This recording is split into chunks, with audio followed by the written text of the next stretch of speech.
이제 오늘의 말씀을 위하여 다 같이 자리에서 일어나셔서 함께 나눌 말씀을 봉독하도록 하겠습니다. 오늘의 말씀은 에베소서 1장 3절에서 6절까지의 말씀입니다. 저와 함께 교독하도록 하겠습니다. 찬송하리로다. 하나님 곧 우리 주 예수 그리스도의 아버지께서 그리스도 안에서 하늘에 속한 모든 신령한 복을 우리에게 주시되 곧 창세전에 그리스도 안에서 우리를 택하사 우리로 사랑 안에서 그 앞에 거룩하고 흠이 없게 하시려고 그 기쁘신 뜻대로 우리를 예정하사 예수 그리스도로 말미암아 자기의 아들들이 되게 하셨으니 이는 그가 사랑하시는 자 안에서 우리에게 거저 주시는 바 그의 은혜의 영광을 찬송하게 하려는 것이라. 아멘. 네, 자리에 앉으시겠습니다. 이제 목사님께서 나오셔서 기뻐서 하신 일입니다 라는 제목으로 말씀을 전하여 주시겠습니다. 순전한 교회 오신 여러분 모두를 다시 한번 환영합니다. 잠깐 기도하고 말씀 전하겠습니다. 하나님, 오늘도 주님 앞에 우리의 마음을 드리며 나갑니다.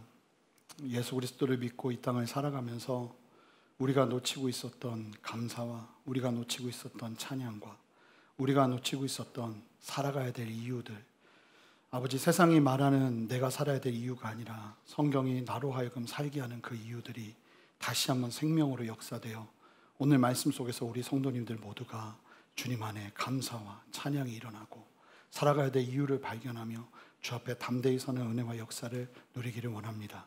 문자에 머무는 주님의 말씀이 생명이 되어 우리의 삶을 다스리기 시작할 때 그 말씀의 능력과 위엄이 얼마나 놀라운 것인지 우리 모든 성도님들이 경험하기를 원하오니 이 시간 성령이여 충만하게 역사하여 주시옵소서. 주로부터 갇힌 마음과 다친 마음과 듣지 아니려는 마음들 다 걷어가시고 주님께서 이 시간 성령으로 충만하게 하셔서 이전에 들리지 않았던 말씀이 들리는 역사를 허락하여 주시옵소서. 그렇게 새 일을 행하실 주님을 찬양하며 예수 그리스도 이름으로 기도합니다. 아멘. 지난주에 우리는 에베소서 시작하면서 에베소서 개관을 나누었고 바울이 에베소서를 시작하며 나눈 인사말 2절을 함께 살펴보았습니다. 언제나 하나님을 위한 인생으로 바로 서 있었던 바울은 감옥이 갇힌 중에도 자기가 경험하고 있는 은혜와 평강을 이 에베소 교인들에게 전달하면서 그 동일한 은혜의 평강을 그들도 누리기를 원하는, 그런데 그 은혜와 평강을 절대적으로 누리기 위해서 반드시 수신자가 제한되어 있었습니다. 그리스도 안에서 신실하게 거하는 자들, 그런 사람들만이 바울이 말하는 은혜와 평강을 제대로 이해할 수 있기 때문에 그렇습니다. 교회는 여느 사모임과는 다릅니다. 교회 안에서 말이 서로 통하려면 모두가 그리스도 안에서 함께 있어야 합니다. 그래야 말을 해도 오해가 없습니다. 은혜와 평강이라고 하는데 그리스도 안에 있지 않으면 내 안에서 내가 생각하는 은혜와 평강으로 하나님을 기대합니다. 지금 바울이 말하고자 하는 은혜와 평강이 정확하게 오해가 없으려면 에베소 교인들도 반드시 신실하게 예수님 안에 거하고 있어야 되고, 여러분, 오늘 우리가 함께 찬양해야 될 이유를 함께 살펴볼 텐데 이 이유도 정확하게 이해하려면 여러분 모두가 예수 안에 거하고 계셔야 됩니다. 그럴 때 오늘 말씀이 온전하게 여러분들에게 이해될 것입니다. 교회 안에서 우리 안에 이해하게 되는 모든 이야기들이 그렇습니다. 예수님 안에 있어야 이해가 일어납니다.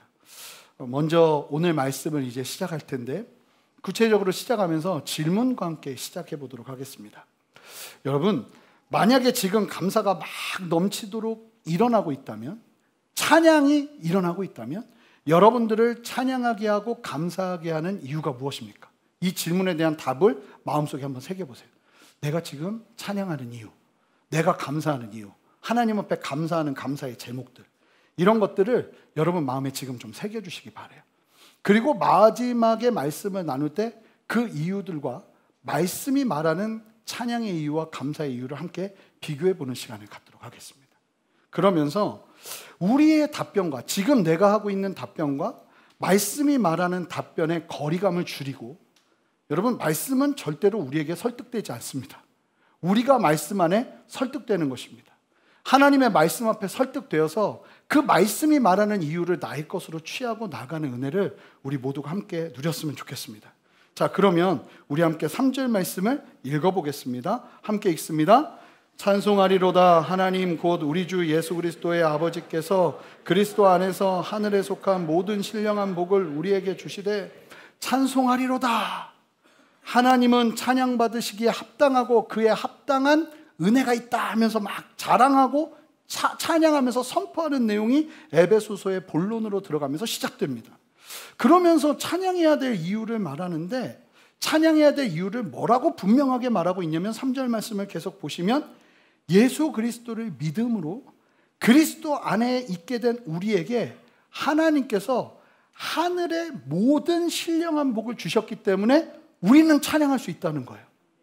자, 이 말씀을 듣고도 벌써부터 그게 뭐지 하는 분들이 있을 수 있습니다. 그게 내 안에 정말 있는가 하는 생각을 하실 수 있습니다. 그렇다면 하나님이 여기서 더 놀라운 사실은 이 주셨다고 하나님께서 우리에게 복을 주신다고 할 때 주신다는 동사를 보면요, 이미 주셨고 지금도 주신다는 분사형이 사용돼요. 그러니까 하늘의 신령한 모든 복을 예수를 믿고 있다면 우리 모두가 이미 받았고 누리고 있어야 된다는 거예요. 그게 있기 때문에 우리는 하나님을 찬양할 수 있다고 말하는 거예요. 근데 항상 바울은 설교를 하거나 그리고 편지를 쓸 때 분명하게 논리적으로 그 이유와 원인을 분명하게 이야기하기 때문에 성경 안에서 하늘의 놀라운 복이, 신령한 복이 무엇인지를 성경에서 이야기하고 설명하는 것을 보게 됩니다. 4절을 보시면, 4절 말씀 보시면 뭘로 시작되죠? 곧이라는 말로 시작됩니다. 자, 하늘에 있는 모든 신령한 복이 무엇인지를 설명하는 내용이 4절에 있는 거예요. 4절 말씀 함께 읽어보겠습니다. 곧 창세전에 그리스도 안에서 우리를 택하사 우리로 사랑 안에서 그 앞에 거룩하고 흠이 없게 하시려고, 우리가 예수 그리스도를 믿고 예수님 안에 거하는 삶을 살고 있다면 내가 누리는 구원 사건은 우연히 일어난 게 아니라고 이야기하고 있어요. 자, 어떤 복이냐 도대체? 창세전부터 그리스도 안에서 우리를 택하셨기에 가능했던 구원이 세상 어떤 것보다 하늘에 있는 신령한 복이라고 말하고 있다는 거예요. 그러므로 하늘이 말하는 참된 하늘의 신령한 복은 하나님께서 우리를 창세전에 선택하셨기에 우리에게 부어진 복이에요.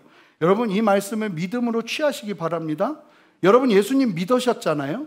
그러면은 그 믿음이요, 그냥 지금 갑자기 우연히 내가 예수님의 메시지를 듣고 복음을 듣고 믿게 된 사건이 아니라는 거예요.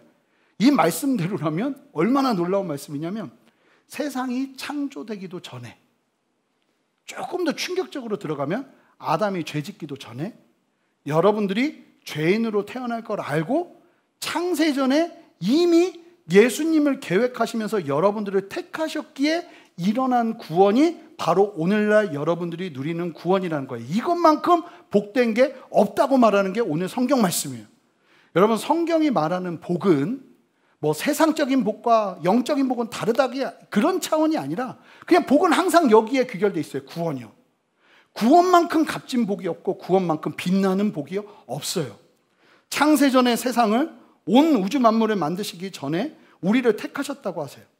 아담과 하와가 선악과를 먹어 타락하기도 전에 우리를 예수님을 통해서 구원하시기 위해 작정하신 하나님의 구원 계획을 미리 두셨다는 거예요. 그러니까 우리가 오해하면 안 되는 게, 아담과 하와가 선악과를 딱 먹고 그리고 완전히 타락하고 나자 하나님께서 갑자기 예수님의 구원 계획을 하신 게 아니라 이 모든 것도 하나님이 아셨다는 거예요. 그러면 여기서 이제 신나는 혼란이 일어나죠. 그러면은 알 거 아는데 왜 선악과를 만드신 거예요? 그러면 왜 인간을 창조하시고 선악과를 두셔서 사람으로 하여금 타락하게 하신 거예요? 이런 질문들이 일어날 수 있는 그런 말씀을 지금 하고 있는 거예요. 이 예정의 의미를 우리의 이성의 수준과 이치에 맞는 수준으로 이해하기 시작하면 이런 오해들이 일어납니다. 이 부분에 대해서 하나님이 우리를 창세전에 선택하셨다는 이 진리를 온전하게 건강한 믿음 안에서 이해하고 바라보는 게 필요해요. 그럴 때 이 택함이 주는 은혜와 감격, 그로 인한 찬양이 강같이 흐르는 역사가 일어나게 될 것입니다. 자, 그 시간을 함께 가질 텐데요, 이 선택하신 하나님의 그 택정하심을 이해하기 위해서 질문 2가지를 드릴 겁니다. 첫 번째 질문입니다. 한번 대답해 보세요. 하나님의 예수 그리스도 안에서 창세전에 택하여 주신 택하심이 분명하다면 여러분, 내가 거부할 수 있을까요, 없을까요? 나 예수님 안 믿을 거야. 그래도 하나님 거부할 수 있는 일들이 일어날까요? 안 일어날까요? 창세전에 택하신 하나님의 구원 계획을 우리가 선택하지 않을 수 있을까요? 없을까요? 있어요, 없어요? 지금 다 들리고 있어요. 자, 뭘까요? 선택할 수 있을까요? 없을까요? 그럴 수 없습니다. 하나님이 작정하신 걸 우리가 선택하지 않을 수 없다는 거예요. 반드시 택하시면 이루어지게 돼 있어요. 5절을 보세요. 5절 말씀 함께 읽어봅니다. 함께 읽겠습니다. 시작. 그 기쁘신 뜻대로 우리를 예정하사 예수 그리스도로 말미암아 자기의 아들들이 되게 하셨으니, 하나님께서 우리를 기쁘신 뜻대로 예정하셔서 예수 그리스도로 말미암아 우리가 예수님 믿고 아들 된 게 아니라 하나님이 아들이 되게 하셨대요. 하나님의 섭리 안에서 우리가 하나님의 아들들이 되게 하신 것이지 우리가 하나님의 아들이 된 게 아니라는 거예요. 하나님의 예정으로 우리가 아들이 되어졌다고 수동태가 사용되고 있어요. 그렇기 때문에 하나님의 택하심은요, 실수가 없고, 하나님께서 만약에 창세전에 우리를 구원하시기로 택하셨다면 반드시 우리는 예수님을 믿게 되어 있어요. 자, 아멘이 점점 희미해지고 있어요. 자, 그렇다면 또 다른 질문을 드려보도록 하겠습니다. 하나님께서 선택하셨다면 우리가 하나님을 믿지 않아도 하나님의 자녀로 입양될 수 있을까요? 없을까요? 있을까요? 없을까요? 이제는 대답도 안 하시고 고개로만 이야기하시기 시작하셨어요. 자, 하나님이 작정하셨으면 무조건 이루어진다고 이야기했는데, 작정하셨음에도 불구하고 우리가 믿는다고 하는 게 필요할까요? 필요하지 않을까요? 절대적으로 필요합니다. 성경은 구원에 있어서 우리의 믿음의 결단, 자유의지를 가지고 선택하는 게 절대적으로 필요하다고 또 말하고 있어요. 구원은 믿음으로 받는 거예요. 로마서 3장 22절 말씀 한 목소리로 읽어보겠습니다. 곧 예수 그리스도를 믿음으로 말미암아 모든 믿는 자에게 미치는 하나님의 의니 차별이 없느니라. 이 말씀처럼 우리의 구원은요, 예수 그리스도를 믿는 믿음으로 말미암아 우리에게 주어지는 것이에요. 그러니까 우리의 자유의지 속에서 예수님을 믿는 믿음의 결단이 구원의 과정에서 반드시 필요하다는 거예요. 자, 그럼 이게 무슨 얘기냐? 성경은요, 구원에 대해서 이야기할 때 하나님의 택하심과 예정의 역사도 반드시 이야기하고 있고, 우리의 자유의지 속에서 예수님을 믿기로 결단하는 우리의 선택도 반드시 이야기하고 있다는 거예요. 이 두 가지를 다 말하고 있어요. 성경은 이런 내용들이 많아요. 하나님은 한 분이세요. 믿으십니까? 근데 하나님은 새 위격을 갖고 계세요. 그런데 한 분이세요. 그런데 하나님은 새 위격을 갖고 계세요. 이것을 동시에 이야기하고 있고, 이것을 우리의 머리로 이해하는 것이 아니라 믿음으로 바라보는 게 필요해요. 이런 진리들이 많이 담겨져 있어요. 하나님의 택하심과 우리의 선택을요, 어떻게 균형 있게 이해할 수 있을까요? 제가 이 말씀 준비하면서 에베소서에 관련된 좋다는 책은 다 샀어요. 다 사서 이 부분에 있어서 좀 명쾌하게 말하는 곳이 있나 하고 다 찾아봤어요. 뭐 유명한 목사님들, 유명한 신학자들 책들 다 찾아봤어요. 원서로도 찾아보고 다 찾아봤어요. 그런데 모든 저자들이 이 부분에 있어서 선택과 우리의 자유의지 두 가지를 모두 말하는데 어떻게 이해해야 되냐 하는데, 모든 저자들이 똑같이 하는 정답이 있는데, 그 정답이 뭔지 아세요? 모른다예요. 모르겠다. 우리는 알 수 없다. 이것은 하나님의 신비지 우리의 사고체계로 이해할 수 있는 부분이 아니라는 거예요.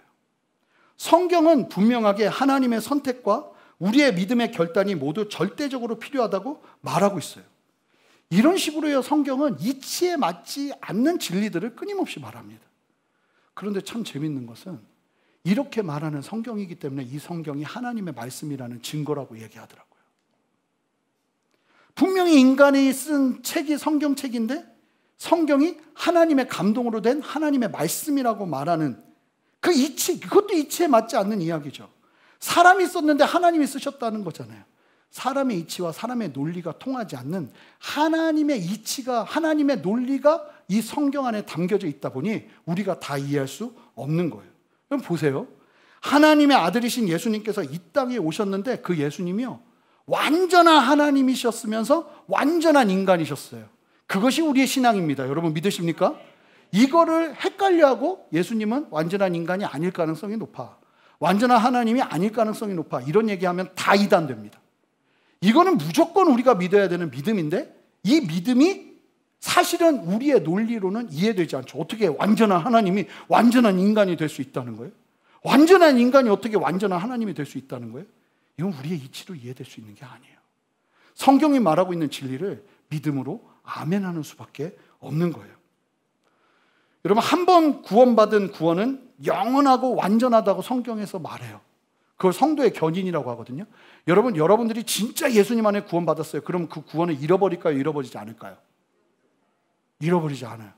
근데 여러분 만약에 구원받았는데 한 번도 그런 적이 없는데 갑자기 초등학교 친구가 나타나서 내 한 가지 소원, 너와 함께 춤추러 가는 거다, 이래가지고 술집을 갔어요. 한 번도 간 적이 없는데 주님을 믿고 있다가 술집을 갔다가 갑자기 그날 불이 나서 술집에서 죽었어요. 이 사람 구원 받을까요? 안 받을까요? 받아요? 안 받아요? 받아요? 안 받아요? 받을까요? 안 받을까요? 받아요. 하나님이 한 번 작정하신 구원은 절대로 없어지지 않는다는 거예요. 그런데 성경 다른 한 곳에서는 또 뭐라고 그러냐면 성도들은 끝까지 순종하면서 구원을 이루어야 된다고 얘기하고 있어요. 왜 이렇게 두 말을 하는 거예요, 성경이? 라는 게 아니라는 거예요. 이치에 맞지 않지만 우리가 믿음으로 바라봐야 될 하나님의 논리들이 가득한 곳이 성경이고, 이 성경을 믿음으로 바라보기 시작할 때 이 진리가 우리 안에 새겨지기 시작해요. 여러분은 어떠신지 모르겠지만 저는 계속 믿음으로 바라보다 보니까 삼위일체도 어느 정도 이해가 되는 것 같은데 중요한 건 설명을 잘 못하겠어요. 구원도 어느 정도 이해가 되는 것 같고 선택과 우리의 자유의지도 다 이해가 되는 것 같아요. 점점 이해가 돼요. 믿음으로 취하다 보니까. 이런 것들이 너무나 많다는 거예요. 이해할 수 있는 말씀이 아니라 믿음으로 성경이 말하는 바를 받아들여야 한다는 거예요. 여러분, 구원에 있어서 하나님의 선택과 예정하심의 말씀은 믿는 자가 자유의지를 가지고 예수님을 믿기로 결정하는 인간의 선택도 필요하다고 이야기하고 있어요. 여러분, 하나님의 택정을 우리가 함부로 알 수 없어요. 그래서 우리는 최선을 다해서 말씀으로 순종하는 거예요. 이걸 잘못 이해하면 하나님의 선택을 강조하다 보면 복음 전도를 안 해요. 왜 안 할까요? 실제로 16세기, 17세기에 청교도 신학이 가득 교회를 채웠을 때 교인들이 선교를 안 했어요. 왜 안 했을까요? 예정론에 심취해서요. 하나님이 작정하시면 돌들을 써서라도 그 사람들 구원할 건데 네가 왜 선교를 해? 네가 왜 전도해? 우리 전도 안 해도 그 사람들 구원받을 거야. 이래버린 거예요. 윌리엄 캐리가 인도로 선교를 가려고 영국의 지방의 목사님들을 만나서 설득하는데 지방의 목사님들이 다 핀잔을 줬어요. 너 왜 쓸데없는 짓 해? 인도 사람을 구원하시려면 하나님의 절대적인 주권으로 구원하실 텐데 그럴 필요 있어? 잘못 이해하고 있는 거죠. 성경의 한쪽만 이해하고 있는 거죠. 성경은 선택을 이야기하고 있지만 동일하게 우리의 자유의지, 우리는요 하나님의 선택을 다 이해할 수 없어요. 그런 우리가 할 수 있는 최선은 말씀을 따라 우리의 의지를 가지고 최선을 다해서 말씀에 순종하며 나아가는 순종의 삶이에요. 그 균형이 우리 안에 필요하다는 거예요. 그런데 오늘 본문을 보시면 창세전에 예수님 안에서 우리를 택하셨다는 말씀 속에서 계속 강조하는 게 있는데 그게 뭐냐면 우리가 뭘 잘해서 하나님이 우리를 선택하셨다는 얘기가 하나도 없어요. 아니, 태어나기도 전부터 하나님의 아들을 주시기로 결정하면서 우리를 구원하겠다고 하면 우리가 얼마나 가치 있는 사람이에요. 그런데 성경이 그 다음에 계속 하는 얘기가 뭐냐면 우리가 그럴 만한 일을 해서 주님이 그렇게 택하신 게 아니고 주님이 우리를 택하신 이유가 이렇게 설명돼요. 우리 5절 말씀 한번 한 목소리로 힘차게 여러분들의 목소리를 읽어주시기 바랍니다. 함께 읽겠습니다.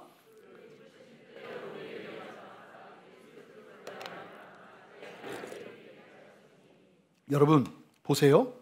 우리를 예정하셔서 구원하신 동기가 분명하게 설명되고 있습니다. 여러분, 하나님께서 우리를 구원하셔서 하나님의 아들이 되게 하시기 위해서 그리스도를 이 땅에 보내실 정도로 엄청난 굉장한 대가 지불을 하셨는데 이 모든 일이 뭐 때문에 하신 일이라고 말하고 있는 거예요? 하나님이 기뻐서 하신 일이라는 거예요. 사실은 저는요 오늘 이 말씀을 준비하면서 이 말씀이 참 은혜가 됐어요. 그리고 이 말씀 앞에 생각해보니까 내가 놓치고 있었던 게 있었구나 하는 생각이 너무 많이 드는 거예요. 아마 저뿐만 아니라 많은 분들이 그러실 텐데요. 여러분, 기뻐서 하는 일은 언제나 나를 즐겁게 하고 나를 편안하게 하는 일만 있는 게 아니더라고요. 여러분, 오히려 기뻐서 하는 일이요, 세상 힘든 일일 수 있어요.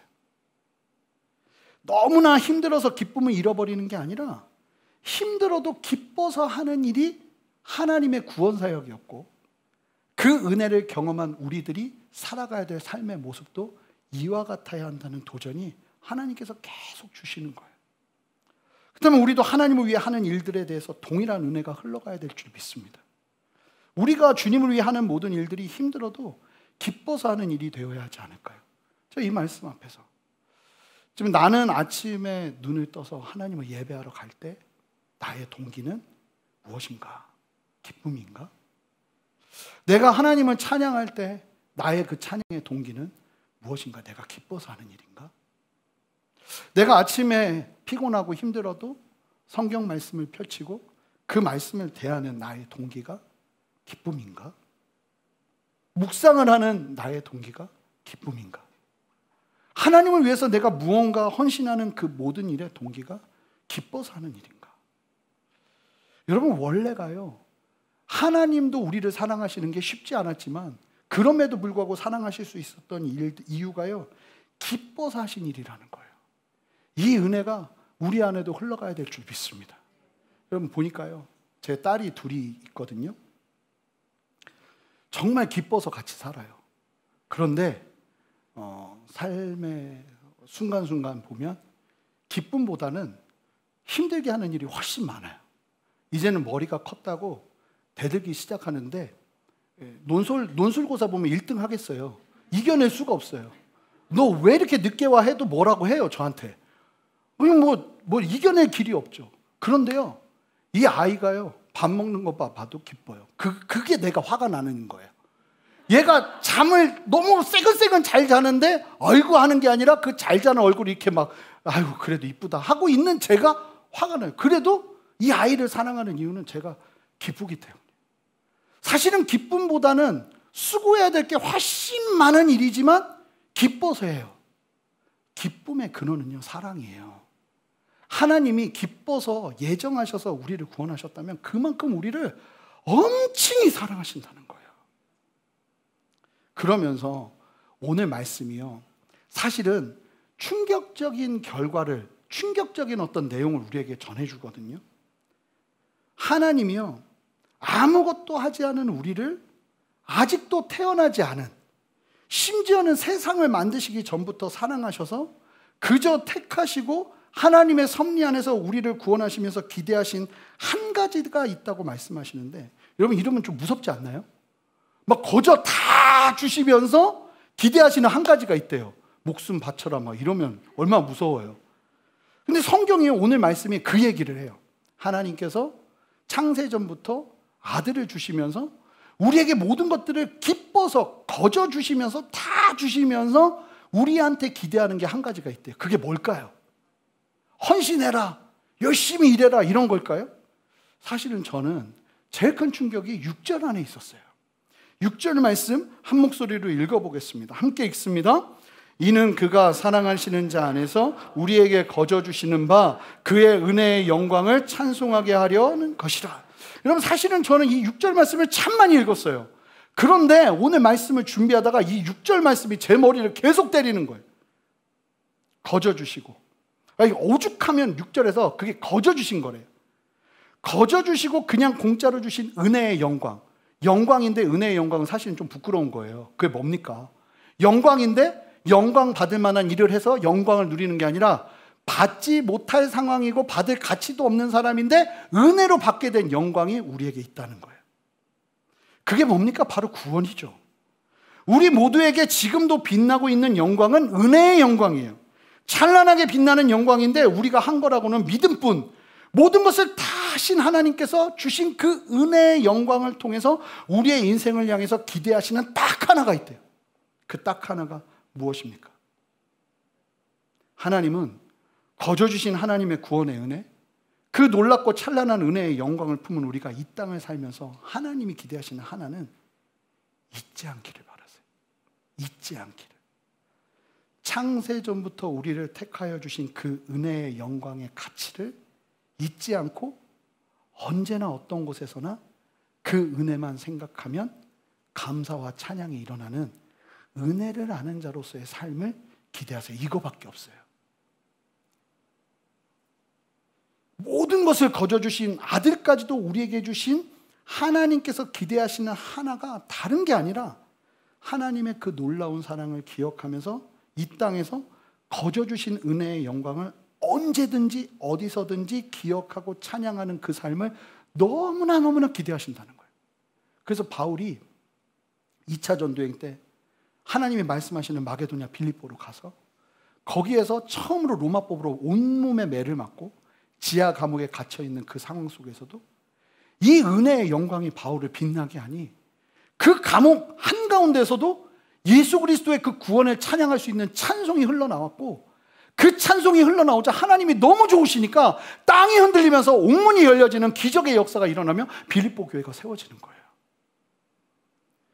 하나님이 우리에게 말씀하시는 요구는 딱 하나예요. 배은망덕하지 말라는 거예요.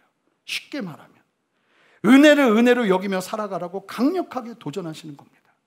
사실 예수님께서 이 땅에 오시기 전까지 거의 2000년 동안 하나님께서 계속 선택해 주신 사람들이 있었어요. 누굽니까? 이스라엘 백성들이죠. 그런데 이스라엘 백성들이요, 그 선택해 주신 은혜를 받고도 엉터리의 삶을 살아갑니다. 유대인들은 하나님의 선택을 특권으로 여겼고요, 선택을 자신들의 우월함을 드러내는 이유로 변질시켜버립니다. 그러니까 어떻게 됩니까? 이스라엘이 망해요. 여러분, 하나님께서 왜 이스라엘을 선택하셨는지 아십니까? 신명기 7장 7절 말씀을 여러분들의 목소리로 힘차게, 이거는 저와 여러분들을 향해 하나님께서 하시는 말씀이기도 합니다. 함께 한 목소리로 읽어보겠습니다. 시작.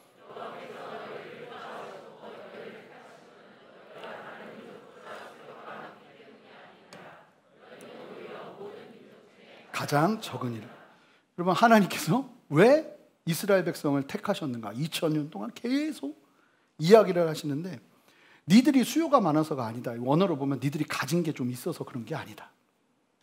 그러면서 왜 선택하신 것이라고 말하냐면, 오히려 니들이 모든 민족 중에 가장 적기 때문이라고 하는데, 이게 개역개정 성경이 그래도 좀 양심 있게 그래도 이스라엘 백성들 좀 체면 살려주면서 쓴 거예요. 원어로 보니까 하찮아서요. 니들이 모든 민족 중에 가장 하찮아서 선택된 거라는 거예요. 근데 하찮아서 선택된 민족이 구원을 받고 하나님의 선택을 받았다는 게 얼마나 감사한 일이에요. 겸손하게 은혜를 기억하며 하나님의 뜻을 물으며 살아야 될 이유가 되는 것이죠. 그런데 선택을 자기 자랑으로 삼고 당연하게 여기고 그러기 시작하면 얼마나 어리석은 일이 벌어지겠습니까? 이거는 거의 꼴불견입니다. 자살행위죠. 여러분, 우리에게 있어서의 구원이 우리 안에서 그렇게 간직되어야 한다는 거예요. 이스라엘 백성들처럼이 아니라 오늘 말씀처럼 바울이 감옥에 갇혀 있어도 그리스도로부터 은혜의 평강을 누리고 감옥에 갇혀 있어도 전심으로 하나님을 찬양할 수 있었던 이유는 다른 데 있지 않아요. 바울이 성품이 좋아서가 아니라 창세전부터 나를 선택하신 그 구원, 택하심의 은혜, 거저주신 구원의 은혜, 은혜의 영광이 바울 안에 여전히 살아있기 때문에 세상 사람들은 도저히 이해 못해도 절대로 막을 수 없는 은혜와 평강과 감사와 찬양이 그의 삶 가운데 흘러나오기 시작한 거예요. 옥에 갇혀 있어도 원망이 아닌 하나님을 향한 강력한 찬양이 울려 퍼질 수 있었던 것입니다. 창세전부터 우리를 예정하셔서 아들 예수님을 이 땅에 보내시기로 작정하신 하나님의 그 놀라운 사랑, 기뻐서 하신 구원의 역사가 우리 안에 선명하게 새겨질 때 우리의 삶 속에서 내가 절망 가운데 있다 할지라도, 내가 괴로움 가운데 있다 할지라도, 내가 원통한 가운데 있다 할지라도 그 상황 속에서 이 구원의 은혜의 영광을 바라보기 시작할 때 우리의 입술에서 찬양이 터져나오게 된다는 거예요. 사랑하는 성도 여러분, 여러분들에게 한 가지를 도전하고 싶은 것은, 누구나 그런 때가 있죠. 너무나 힘들고 어려울 때, 극심한 고난 가운데 있을 때, 내 힘으로 어떻게든 이겨내려고 하지만 이겨내어지지 않을 때, 그때 이 은혜의 영광을 바라보며 십자가 앞으로 나가는 은혜를 좀 누리셨으면 좋겠어요. 그러기 시작할 때 이걸 경험해야 되거든요. 성도들이 이 말도 안 되는 찬양이 갑자기 내 입에서 나오기 시작하고, 이건 좌절하고 낭망해야 되는데 다시 소망을 말하기 시작하고, 주님 안에서 주님이 주시는 그 담대함으로 일어서기 시작하는 은혜, 그 은혜가 우리에게 필요하다는 거예요. 삶에 어떠한 일들이 다가와도 우리로 하여금 감사의 절정인 하나님을 향한 찬양은요, 절대로 희석될 수 없는 거예요. 그래서 성도님들이 힘들고 어려워도 다시 여기 와서 전심을 다해서 찬양하는 건 우리가 미쳐서가 아니에요. 우리 안에 은혜의 영광이 있기 때문이에요. 하나님께서 창세전부터 나를 택하셨다는 사실, 그로 인해 내가 구원받았다는 사실을 새긴 믿음이 있기 때문이에요. 사랑하는 성도 여러분, 처음 설교를 시작하면서 드렸던 질문, 지금 나로 하여금 하나님을 찬양하게 하는 이유가 무엇입니까? 여러분은 지금 무엇을 자랑하고 나는 무엇으로 기뻐하고 있는가? 바울은 에베소 교인들에게 말씀을 전하면서 가장 먼저 이 부분을 점검하기 시작합니다. 지금 나를 노래하게 하는 일들은 무엇인가? 나를 기쁘게 하는 일들은 무엇인가? 말씀에 도전하는 참된 찬양이 우리 안에 일어나야 될 줄 믿습니다. 어떤 상황 속에서도 우리를 찬양으로 이끌어낼 수 있는 하나님의 택하심의 은혜의 감격이 우리 안에 흘러가기 시작하는 거예요. 여러분 생각해 보세요. 하나님이 창세전에 택하신 인생이 바로 우리들이라면 우리는요, 세상 사람들이 아무리 어떠한 평가를 해도 담대할 수 있습니다. 얼마나 소중한 존재인지 깨달을 수 있습니다. 진정한 찬양은요, 구원의 감격 속에서 울려 퍼지는 것이지, 이 땅에서의 어떠함으로 할 수 있는 찬양은 계속되는 원료가 될 수 없어요. 하지만 이 참된 구원의 감격은요, 언제나 어떤 상황에서나 하나님을 찬양할 수 있는 찬양의 원료가 되기 시작하는 거예요. 그리고 하나님께서 우리를 예정하셔서 구원하시기 위해 예수님을 이 땅에 보내시며 기대하신 한 가지, 은혜를 기억하고 모든 것이 은혜임을 기억하고 하나님 안에서 참된 찬양, 이런 좋으신 하나님을 깨달으면서 이 땅을 살아간다면 우리도 하나님을 닮아가지 않겠습니까? 누군가 내게 특별한 일을 하지 않아도, 아니 어쩌면 나를 실망시키고 계산적으로 보면 나를 어렵게 했어도 그저 이유 없이 사랑할 수 있는 힘, 상대방이 아무것도 하지 않았는데도 계산하지 않고 사랑하고 기뻐서 거저줄 수 있는 힘, 그걸 닮아가는 모습이 우리 안에 있어야 하지 않겠어요? 여러분, 하나님이 우리에게 거저주신 은혜를 누린다면 그 은혜를 받은 우리는요, 어떠한 삶을 살게 되냐면 거저주는 삶을 살아낼 수 있는 힘이 생깁니다. 여러분, 교회는요 그런 곳이 돼야 돼요. 누군가가 나에게 뭔가를 줬기 때문에 기브 앤 테이크를 하는 것이 아니라 거저주는 곳이 되어야 해요. 여러분, 우리의 삶이 그래야 합니다. 누군가가 나에게 잘해줬기 때문에 내가 연락을 하고 만나서 그 사람을 도와주고 함께하는 게 아니라, 하나님의 마음을 주시면 심지어는 나를 힘들게 하고 어려워했던 사람이라 할지라도, 나를 속상하게 했던 사람이라 할지라도 그 사람을 품을 수 있는 은혜가 우리 안에 필요한 거예요. 여러분, 잘 보면요, 예수를 믿고 있고 같은 가족들 안에서도 이 말도 안 되는 계산 때문에 실망하고 좌절하고 낭망하고 상처받는 경우가 얼마나 많은지 몰라요. 그런데요, 오늘 말씀대로 그 거저주시는 은혜의 영광이 우리 안에 함께하기 시작할 때 계산하지 않는 거저주는 사랑이 우리한테도 흘러가기 시작할 거예요. 남편이, 아내가, 자녀가, 부모가 나에게 어찌 보면 그냥 나도 모르게 그냥 계산이 될 수밖에 없는 서운함으로 나를 어렵게 한다 할지라도, 하나님이 주시는 참된 은혜와 사랑이 나를 관통하기 시작할 때 우리 안에 그 거저주시는 사랑 안에서 다시 한번 용납하고 우리도 거저줄 수 있는 은혜가 필요하지 않을까요? 주중에 어떤 분을 만났는데 같이 식사하고 격려하고, 근데 놀라운 건 이분이 저를 만나자 하신 분이 아니에요. 어떻게 보면 조금 서운할 수도 있었어요. 근데 제가 하나님이 마음을 주시는데 계속 그래서 만나자 도대체 만나자는 전화를 몇 번을 했는지 몰라요. 몇 달 전부터 했는데 만나 주셨어요. 만나 주셨는데 그 자리에서 제가 격려받는 게 아니라 그분을 끊임없이 격려해 드렸어요. 선교로 나가야 되는데 그분에게 하나님이 주시는 마음 계속 나누고, 놓치고 있는 게 무엇인지 보면서 함께 식사를 하고 제가 가진 것도 나누면서 함께 하기 시작하는 거죠. 그런데 그런 얘기를 하는 거예요. 오해가 없었으면 좋겠다. 내가 이렇게 한 데는 이유가 있었다. 이런 얘기를 하시는데 제 아내 아니라고 그런 얘기 하지 마시라고. 나도 거저받은 게 많은데 제가 개척을 하다 보니까 아는 분들보다 진짜 일면식도 없는 분들이 그냥 거저 주신 은혜가 너무나 많은 거예요. 보니까 교회는요, 우리의 인생은요, 하나님 안에서 그런 사람들이 함께하면서 살아가는 거더라고요. 내가 뭘 받아서 그리하는 것이 아니라 그냥 하나님의 마음을 주시면 거저 줄 수 있는 거예요. 그 사람이 원하지 않아도 내가 사랑할 수 있는 거예요. 여러분, 교회에서 목장 식구들이 나에게 아픔과 상처를 줬어도 우리 바보가 아니거든요. 그래도 사랑할 수 있는 이유가 있다면 예수 그리스도의 은혜의 영광이 우리 안에 있기 때문이에요. 이제 목장 모임이 시작되잖아요. 하셔야 돼요.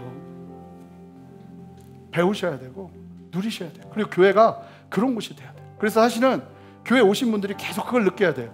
난 잘해준 게 없는데 왜 이렇게 나에게 잘해주시나. 난 뭐 한 게 없는데 왜 이렇게 나에게 잘해주시나. 은혜 받은 사람들이 모인 곳이기 때문에 그냥 다 은혜로 흘러가야 되는 거예요. 교회는 그런 계산하지 않는 사람들이 모이거든요. 하나님의 감동이 있어야 하는 곳이에요. 왜 나를 사랑해 주지 하는 퀘스천들이 끊임없이 일어나야 되는데, 우리의 거저받는 은혜의 영광이 충만할 때 주님을 닮아요. 여러분, 가족들 안에서 이런 잘못된 계산으로 상처받고 쓰러지고 넘어진다면 참 안타까운 거예요. 누군가 하나는 거저주는 은혜를 흘려보내야 풀어져요. 자식이 부모에게 할 수도 있고요, 오히려 당한 사람이 가해자에게 할 수 있어요. 이게 하나님 나라의 원리예요. 그렇다고 모든 걸 다 용서하라는 게 아니죠. 원칙이 있죠. 질서가 있죠. 하나님의 진리 안에서 정말 건강하게 그 일들을 감당해야 하지만 우리가 너무 인색해버린 거예요. 거저주는 게 없어요. 우리가 예수 그리스도를 믿고 살면서도 거저주는 게 하나 없어요. 그냥 다 계산해서 사는 인생인 거예요. 아니요, 우리는 그렇게 살 수 없어요. 왜냐하면 우리는 가장 중요한 것을 거저받았기 때문에. 어떠한 상황 속에서도 우리의 찬양은 연약해질 수 없어요. 왜냐하면 우리는 언제든지 어떤 상황 속에서도 목소리 터져라 찬양해야 될 충분한 이유를 이미 예수님께서 주셨기 때문에 그 은혜 안에서 오늘 우리가 은혜 찬양하며 나갈 거예요. 다 같이 일어서시겠습니다.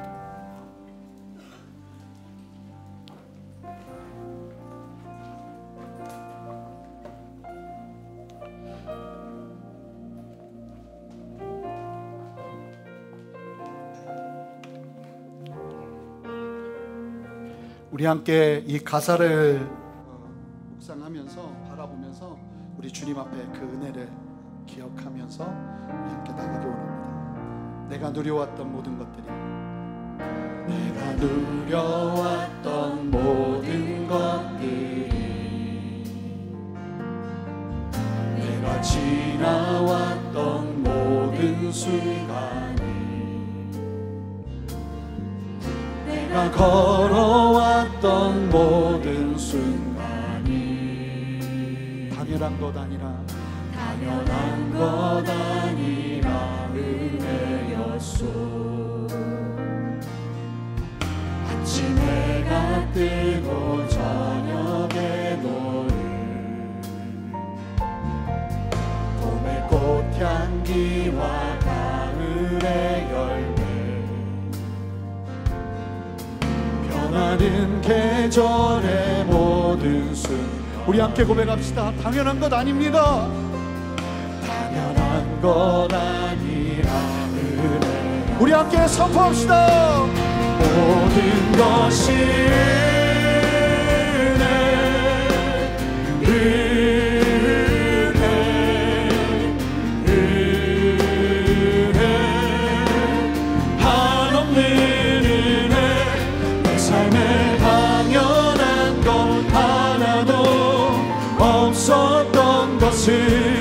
모든 것이 은혜였소. 내가 이 땅에 태어났어. 우리 함께 기억합시다. 나의 어린아이 시절과 지금까지 숨을 쉬며 살며 꿈을 꾸는 삶, 숨을 쉬며 살며 꿈을 꾸는 삶. 당연한 것 아니라, 당연한 것 아니라 은혜였소.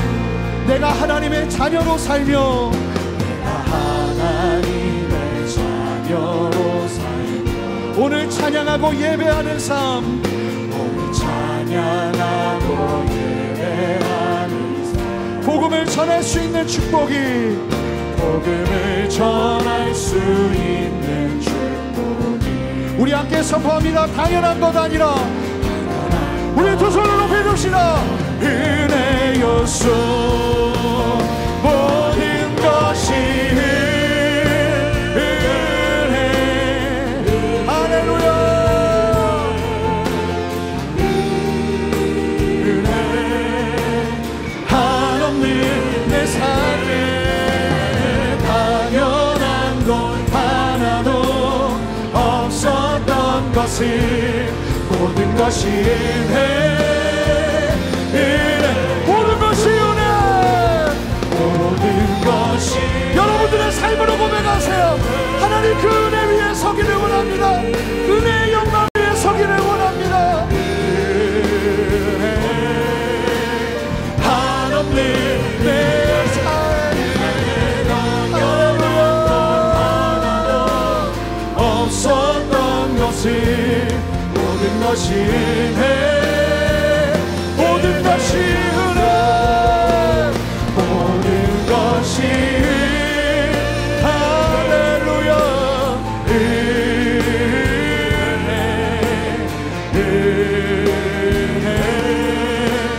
한없는 내 삶에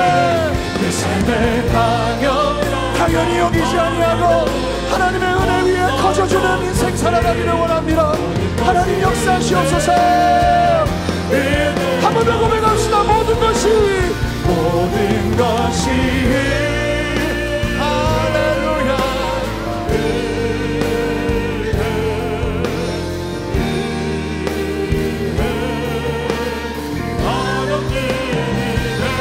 내 삶에 당연한 것 하나도 없었던 것을 모든 것이 은혜였소. 여러분, 예수 믿는다면 우린 모두 은혜의 영광 위에 서야 됩니다. 창세전부터 나를 선택하셔서 나를 구원하신 그 하나님이 기대하시는 그 한 가지를 기억하면서 서야 됩니다. 은혜가 거저된 것이 아니고, 지금 이 구원이 거저 이루어진 것이 아니고, 언제나 어디서나 구주를 생각만 해도 내 마음이 좋은 그 참된 은혜와 감격이 우리 안에 되살아나야 하는 거예요. 그러면서 에베소서가 시작돼요. 우리 함께 기도하기를 원하는데, 하나님, 내가 은혜의 영광 위에 서기를 원합니다. 감사를 잃어버리고 살고 있습니다. 살아가야 될 이유마저도 놓쳐버리고 살고 있습니다. 말이나 되는 이야기입니까? 창세전에 나를 선택하셨는데, 창세전에 나를 붙잡으셨는데, 그 참된 은혜의 영광 앞에 서서 감사와 찬양을 회복하며 주님 앞에 서기를 원하오니, 하나님, 우리의 가정을, 나의 삶을 은혜의 영광 위에 두어 주시옵소서. 함께 주님의 이름 한번 크게 부르며 기도합니다. 주여,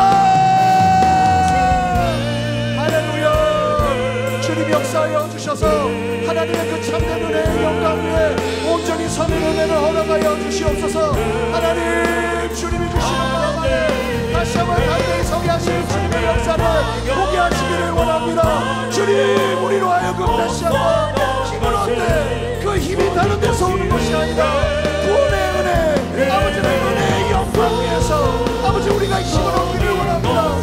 주여, 내가 연약해져 있고 내가 아버지 하나님 믿음이 희미해져가고 있는데, 아버지 이 말씀으로 우리를 도전하여 주시니 감사합니다. 여러분도 간절히 기도하세요. 하나님께서 여러분들의 마음을 세우십니다. 여러분들의 믿음을 세우세요.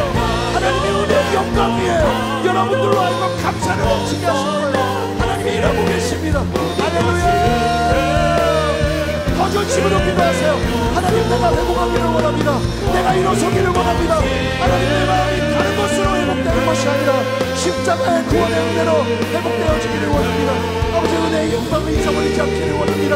주여 역사하여 주셔서 구원해 주신 그 영광 위에 담대히 서게 하여 주시옵소서. 할렐루야.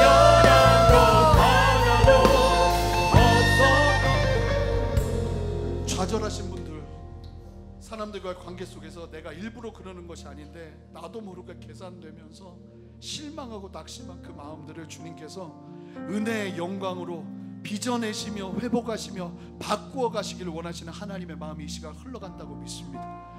여러분, 하나님 그 마음조차도 하나님 은혜의 영광 앞에서 아버지 내가 고침받기를 원합니다. 하나님 거저줄 수 있는 은혜 아버지 나에게도 허락하여 주셔서 내가 받은 은혜를 기억하며 주님 앞에 아버지 내가 먼저 풀어주고 내가 먼저 용서하고 내가 먼저 사랑할 수 있는 참된 믿음의 걸음, 은혜의 걸음, 은혜의 영광을 경험하는 합당한 걸음이 내 안에 일어날 수 있도록 주여 나를 붙잡아 주시옵소서. 하나님, 세상의 계산, 원수 마귀가 주는 계산 앞에서 내 마음이 주눅들지 않기를 원합니다. 내 영혼이 주님의 말씀 앞에 담대하게 서기를 원합니다. 하나님, 용서와 은혜와 사랑으로 아버지 하나님 내 마음을 풀어 주시옵소서. 그렇게 선포하기를 원하는 사람들마다 두 손을 드시기 바랍니다. 하나님, 이것이 나의 힘으로 되는 것이 아니라 은혜의 영광으로 되어지는 것인 줄 믿사오니 하나님, 이 시간 내 마음밭을 온전히 갈아엎어 주시옵소서. 은혜의 영광으로 새롭게 하여 주시옵소서. 우리 주님의 이름 한번 크게 부르며 기도합니다. 주여, 주님 역사하시옵소서. 주님 함께하시옵소서. 하나님, 이 시간 새롭게 행하셔서 아버지 하나님 계산되어지는 마음으로 지치고 상하고 상처받고 주로부터 오지 않는 마음들로 아버지 하나님 소망과 희망을 잃어버린 아버지 우리 성도님들에게 친히 찾아가셔서 이 시간 주님 만지시고 아버지 하나님 주님의 복음의 은혜로 다시 한번 온전하게 세우시는 주님의 역사를 보게 하여 주시옵소서. 두려워하지 않게 하시고 아버지의 말씀 앞에 있게 하시고 주님의 진리 안에서 설 수 있도록 주님 역사하시고 함께 하시기를 원합니다. 아버지 하나님의 진리로 세우시옵소서. 하나님의 은혜로 세우시옵소서. 주님의 마음으로 세우시옵소서. 주님 역사하시는 주님을 찬양하오니 하나님의 시간 오늘 만져주시고 하나님 다시 한번 일어설 수 있는 힘을 허락하여 주시옵소서. 모든 것이 주님의 은혜임을 기억하며 거저주신 주님의 그 은혜의 영광 앞에서 아버지 우리가 다시 한번 넉넉히 수 있는 은혜, 참된 은혜를 허락하시옵소서. 고백합시다. 모든 것이 은혜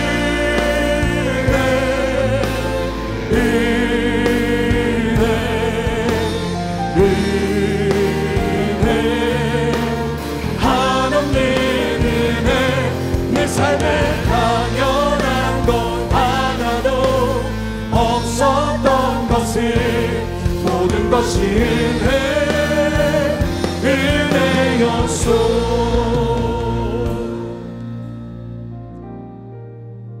은혜의 감격과 그 은혜의 영광 앞에서 감사를 잃어버리고 찬양을 잃어버리고 심지어는 내가 살아가야 될 이유까지도 희미해져 버린 우리의 연약해져 있는 믿음 위에 이 말씀으로 우리를 다시 한번 새롭게 세우시는 하나님을 찬양합니다.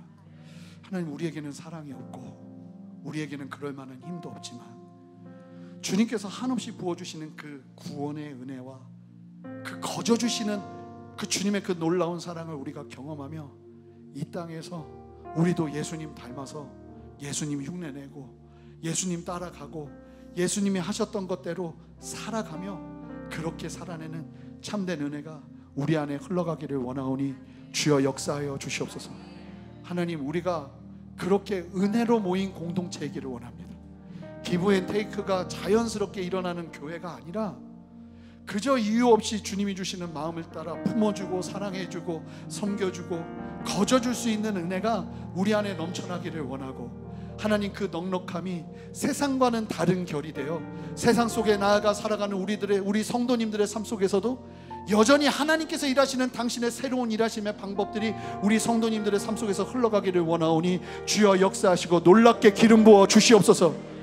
주로부터 오지 않은 세상의 계산과 세상의 방식과 세상 사람들이 살아가는 그 삶의 패턴들이 우리 안에서 고쳐지게 하시고 변화되게 하시고 하나님의 은혜 안에서 온전하게 새롭게 되어지는 역사를 주님 허락하여 주시기를 원하오니 새 일을 행하시는 주님 찬양합니다. 주님 다스려 주시옵소서.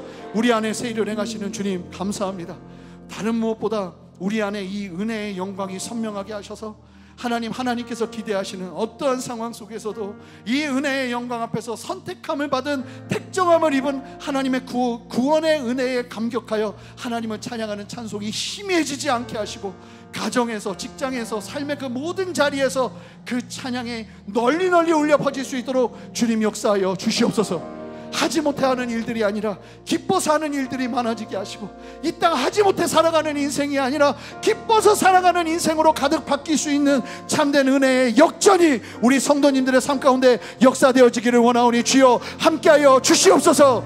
내가 나사렛 예수 그리스도 이름으로 명하는 것은 기쁨을 잃어버리고 행했던 모든 일들은 하나님 안에서 온전히 기쁨이 회복됨으로 말미암아 새롭게 되어질지어다. 하나님, 우리의 손끝이 닿는 곳마다 기쁨이 회복되게 하시고, 하나님 은혜가 회복되게 하시고, 감사가 회복되게 하시고, 찬양이 회복되게 하여 주시옵소서. 그렇게 새 일을 행하실 주님을 찬양하고 감사드리며 존귀하신 예수 그리스도 이름으로 기도합니다. 아멘. 우리 주님께 영광의 박수 올려드리겠습니다. 할렐루야. 우리 함께 봉헌하며 나갑니다.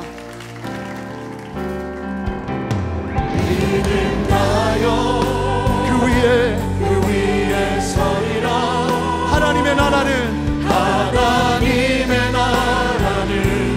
무너지, 하나님의 나라와 하나님의 교회는 이 땅에서 아버지는 주님의 사명을 감당할 것입니다. 세워가리라.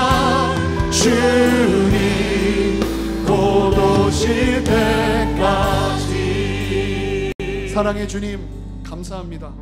오늘 하나님이 주시는 은혜 안에서 다른 무엇보다 우리 성도님들의 삶의 모든 지경에 감사가 회복되게 하시고, 하나님 정말 하나님을 향한 참된 찬양이 회복되게 하시고, 하나님의 은혜 안에서 그 손이 마르지 아니하며 하나님께 감사하며 하나님께서 주시는 그 감동을 따라 때로는 거저주고 하나님이 주신 사랑을 나타내며 살아가는 인생 속에서 부어주시는 또 다른 하나님의 채우심이 경험되어지는 역사가 우리 성도님들의 삶 가운데 흘러가기를 원하오니 주여 함께하여 주시옵소서.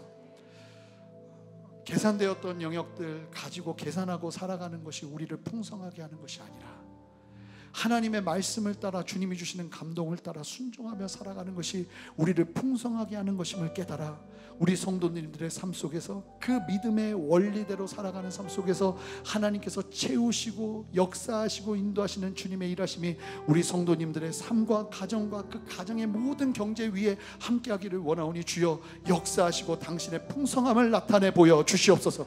막힌 것들이 풀어지게 하시고 하나님 안에 참된 자유와 은혜와 감사가 넘치는 인생 속에서 주님께서 채우시는 역사를 보게 하여 주시옵소서. 모두가 힘들다 말하지만 감사가 터져나오는 인생, 그 인생을 하나님이 어떻게 들어쓰시는지 볼 수 있는 은혜가 우리 성도님들의 삶 가운데 모범적으로 일어날 수 있도록 주여 역사하여 주시옵소서. 특별히 육신이 연약하여 하나님 앞에 치유를 간절히 구하는 우리 성도님들의 아픔이 있습니다. 하나님 그냥 돌려보내지 않으시고 치유에 하나님께서 친히 낫게 하실 줄 믿사오니 이 시간 예수 그리스도 이름으로 명합니다. 하나님 주님의 은혜 안에서 예수 그리스도의 이름으로 그 권세로 명하노니 예수 안에서 회복되어야 될 모든 육신의 연약함들은 온전하게 회복되어질지어다. 주님 역사하시고 함께 하셔서 하나님의 생명의 역사를 허락하여 주시옵소서. 감사드리며 예수 그리스도 이름으로 기도합니다. 아멘.